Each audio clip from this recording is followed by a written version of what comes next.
The South Florida Times is speaking with Willie Holmes and his two daughters about the passing of a mother and wife of 40 years. Mr. Holmes, tell us what happened. Well, I went to the emergency room Friday of last week. And she admitted in the room. She went, went there. I think she's going to do bit better, but she got worse. They pushed her on around to another room, but she thought she was getting treatment, but they weren't doing nothing for her. And later on, she stayed there about 6 hours that day. And then they pushed her to another little room. That's where it occurred at. She started vomiting, and they couldn't stop it. About 20 minutes, it was all over. And, everybody thinks she thought she had, I thought she had appendix stroke, but that's what it was. Everybody thought she had a virus. And they put her in the room, and that's where she went at. She did vomit, then I caught her hand. I said, hey, sweetheart, your hand's cold. I said, you want to leave me? I said, please don't leave me, sweetheart. She said, I love you so much. And she looked up in the sky at me, she smiled. And that was it. And she was taken to the emergency room for stomach pain. Did she get any immediate attention or care? No. She didn't get no immediate attention. She stayed in one room I bet she stayed in that room from 6:30 before they moved about 3-something that evening. And was there a doctor present? It was a doctor in and out. He'd come in and stay 5 minutes and go somewhere else and stay an hour and 5 minutes. He didn't get no quick attention. And another boy that was a black guy, he said he was a nurse, but he didn't want to come on getting the EKG and all that kind of stuff, which he didn't need. He hadn't gave her that. They could have then went on and took her to the operating room and took care of that. And everything would have been all right. And you said that she was in a room by herself for a time. She's in a room by herself all the time while I was there. And you said, and there was some type of fluid coming from her mouth. From green fluid. And was there a doctor present? No, not at that time. What did you do when you saw this fluid? When I saw her doing that, I called out the hall. There was a few people in the hall. I said, hey, somebody come in and help. And by that time, hey, she was about gone now. They should have never took her there. And you have questions about the quality of care that she received at this hospital? It was poor. It was real poor. We didn't want to go in there. She could have stayed home and did that. She just went there, they just took her life just like that, and nothing. And you think the hospital is responsible for her death? I know they're responsible for it, because they the one caused it. She was there long enough for them to do anything to him. She stayed in one room. Every time he come back, he stayed 10 minutes or 5 minutes, and they take off him. I said, hey, baby, we're going to beat you like you did one before you was him. She said, she don't look like it.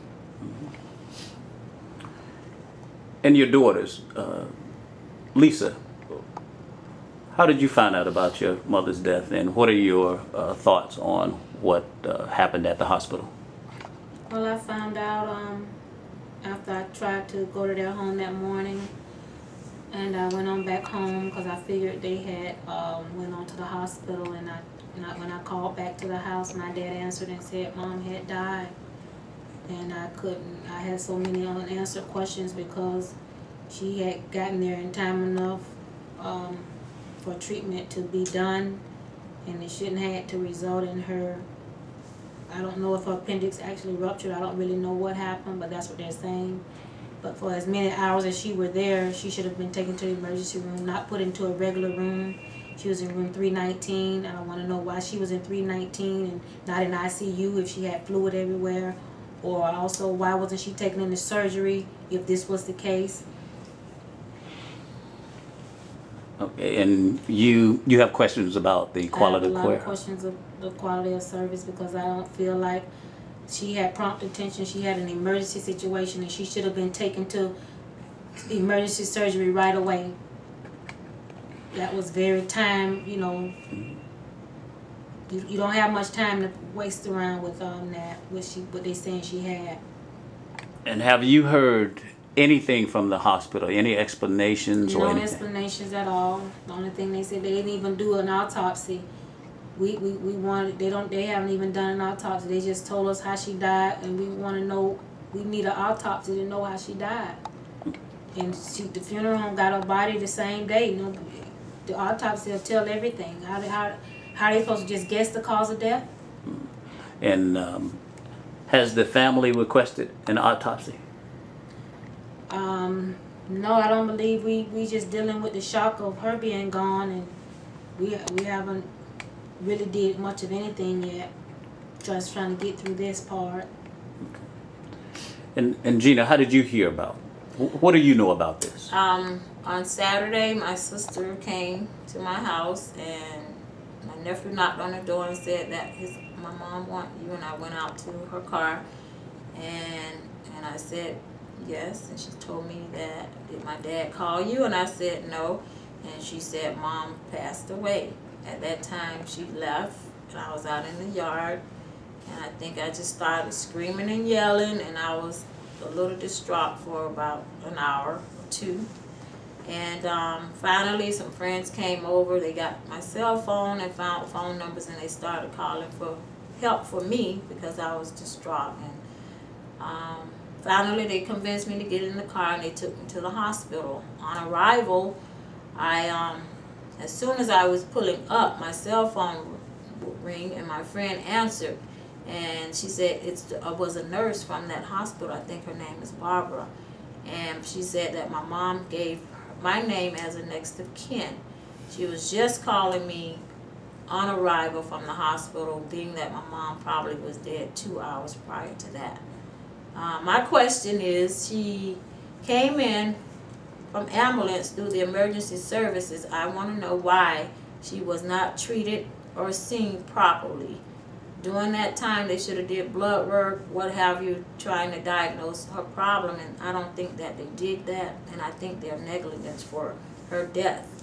When I got to the hospital, the nurse told me, I asked what was going on, and she said, well, the doctor that had seen her in the emergency room told your dad everything that happened. And I said, well, my dad said he doesn't know what happened.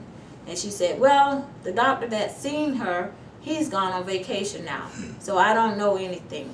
You have to try to contact her primary care doctor. By that time, they say she's on the 3rd floor. You need to go see her, sign some papers. So I was still distraught, and I was very upset and in shock. And by the time I get to the 3rd floor, I mean, the nurse, she was very rude. I mean, wasn't professional at all, and I think they neglected to treat my mom for her illness. She came in with a stomach ache, and to come in as a stomach ache and 4 or 5 hours later you're dead, I need some explanations. And what is the name of this hospital? It's Florida Medical Center on Oakland Park. And what arrangement is the family making now? Right now we're dealing with the funeral arrangements. Everything's pretty much being taken care of now. The funeral services will be on Saturday. Okay. All right, thank you. The South Florida Times speaking with the Holmes family about the loss of their mother and a wife.